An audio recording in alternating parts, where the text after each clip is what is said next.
Teşekkür ederim. This is Turkish, yeah, for thank you, yes. And I can say merhaba.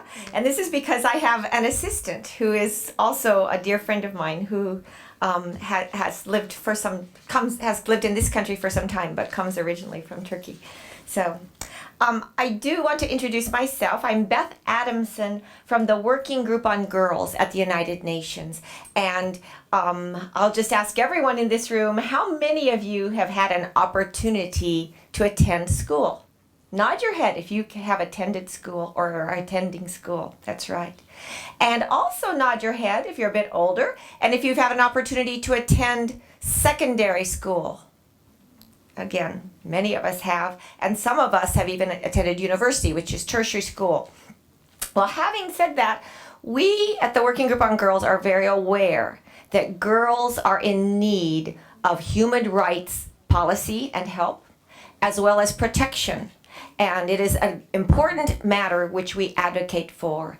And most of all, we advocate for the idea that girls speak for themselves, which is why you will find that Christine Selby is very able to respond to you about the needs of the girl child, particularly in regard to education, issues of poverty, and the issues of AIDS. But I do want to just give you a few statistics to bear in mind some of the things that are important to think about.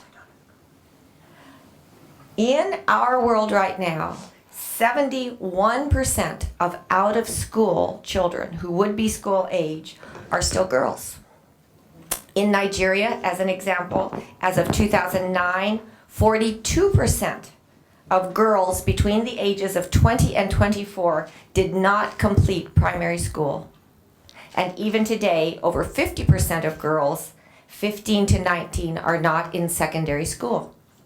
Now that is still one of the 8 countries who does have secondary year schooling for girls.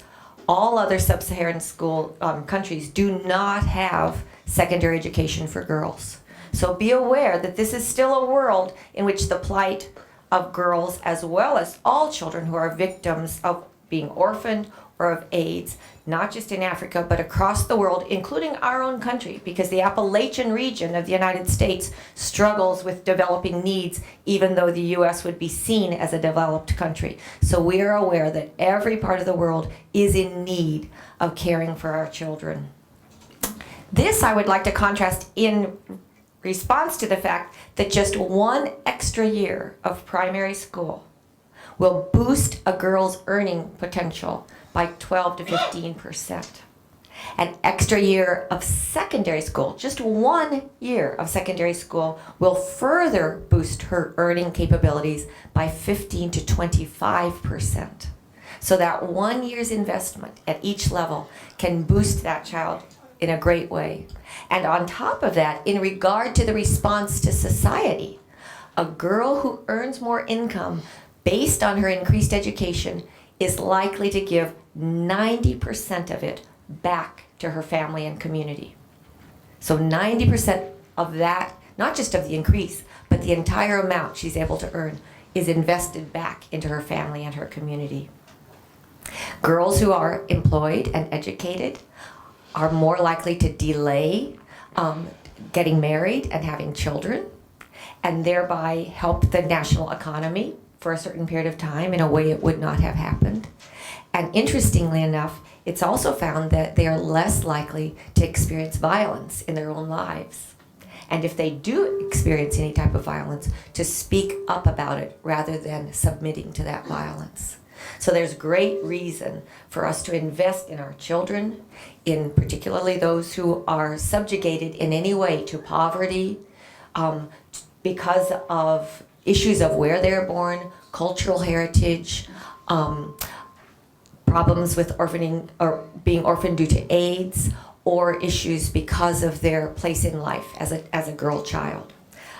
Having said that, the Working Group on Girls is here to advocate upon girls for their human rights, for their inclusion in status and in any events that are on behalf of them, and to assist all children to become their full potential as adults.